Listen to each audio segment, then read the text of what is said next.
Hello everyone, সকলকে welcome জানাইছো এটা নতুন ভিডিওলৈ। এই ভিডিওটিত আমি সাম এডিআৰইৰ লগত জড়িত এখন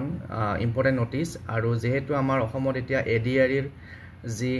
গ্ৰেড 3 পোষ্ট বিলাকৰ কম্পিউটাৰ স্কিল টেষ্ট বা ড্ৰাইভিং স্কিল টেষ্ট হৈ আছে,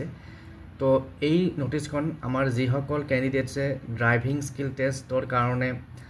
আহিব লগা আছিল বা ড্ৰাইভিং স্কিল টেষ্ট দিব লগা আছিল, তেওঁলোকৰ কাৰণে এই নোটিসখন ইম্পৰ্টেন্ট। আমাৰ অসমৰ ডিমা হাছাও আৰু বৰাক ভেলীৰ কিছুমান ক্যান্ডিডেট যিসকলে ড্ৰাইভিং স্কিল টেষ্টৰ কাৰণে সিলেকশন হৈছে,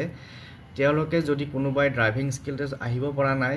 যেহেতু ড্ৰাইভিং স্কিল টেষ্ট 15 তাৰিখৰ পৰা আৰম্ভ হৈ 28 জুনলৈকে চলিব, এইখিনি সময়ছোৱাত যদি কোনোবাই আহিব নোৱাৰে, যেহেতু বৰ্তমান ডিমা হাছাওত লেণ্ডস্লাইড হোৱাৰ কাৰণে বা ভূমিস্খলন হোৱাৰ কাৰণে ডিমা হাছাও বৰাক ভেলীৰ মাজেৰে যি কমিউনিকেশনৰ ব্যৱস্থা আছে বা গুৱাহাটী আৰু ডিমা হাছাও বৰাক ভেলীৰ যি কমিউনিকেশন আছে, সেই কমিউনিকেশন ব্যাহত হৈছে কাৰণ জাতিংগা লামপুৰ এটা পইণ্টত ইয়াতে লেণ্ডস্লাইড হোৱা বুলি ইয়াত লিখা হৈছে আৰু হেতু কাৰণে বাই ৰোড আৰু বাই ট্ৰেইন দুটা কমিউনিকেশন বন্ধ হৈ গৈছে। গতিকে যিসকল ক্যান্ডিডেটে এই সমস্যাটোৰ কাৰণে ড্ৰাইভিং স্কিল টেষ্টত আহিব পৰা নাই,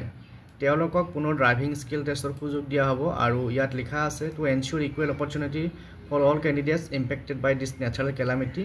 on 23/06/2025. Candidates belonging to Dima Hasao and Borak Valley district will be given an opportunity to appear in the driving skill test on revised date. অর্থাৎ যিখিনি ক্যান্ডিডেটে ডিমা হাছাও আৰু বৰাক ভেলীত থাকে আৰু তেওঁলোকে এই দুৰ্ঘটনাৰ কাৰণে ভূমিস্খলন হোৱাৰ কাৰণে বা প্ৰাকৃতিক দুৰ্যোগৰ কাৰণে এই যেটো ড্ৰাইভিং স্কিল টেষ্টৰ কাৰণে আহিব পৰা নাই গুৱাহাটীলৈ, তেওঁলোকক পুনৰ এটা নতুন ডেটত ড্ৰাইভিং স্কিল টেষ্টৰ সুযোগ দিয়া হ'ব আৰু তাৰে কাৰণে কি কৰিব লাগিব, any such candidate may contact the commission by email slrc3assam@gmail.com along with admit card and proof of residence. গতিকে যিসকলে ড্ৰাইভিং স্কিল টেষ্টৰ কাৰণে আহিব পৰা নাই, তেওঁলোকে এই যেটো ইমেইল আইডি আছে, এই ইমেইল আইডিটোত মেইল কৰিব লাগিব, মেইল কৰি এখন এপ্লিকেশন দিব লাগিব আৰু লগত এডমিট কাৰ্ড আৰু ৰেসিডেন্স প্ৰুফ, তাৰে যে বাসিন্দা হয় এখন প্ৰুফ দিব লাগিব। গতিকে এই নোটিছখনৰ জৰিয়তে এই কথাখিনি state level recruitment commission for class 3 post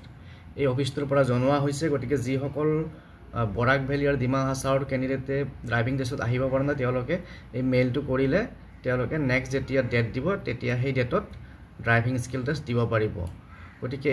এই নোটিছখন আপোনালোকে পঢ়ি চালেও বুজি পাব ইয়াত কি ক'ব বিচৰা হৈছে। গতিকে আজিৰ ভিডিঅ'ত এই নোটিছখন শ্বেয়াৰ কৰি দিওঁ, নোটিছখন পাৰিলে শ্বেয়াৰ কৰি দিব সকলোৱে, যাতে সকলোৱে ইনফৰমেশ্যনটো পায় আৰু চেনেলটো যদি নতুনকৈ আছে সাবস্ক্ৰাইব কৰি দিব এনেকুৱা ৰিক্ৰুটমেণ্ট ৰিলেটেড ইনফৰমেশ্যন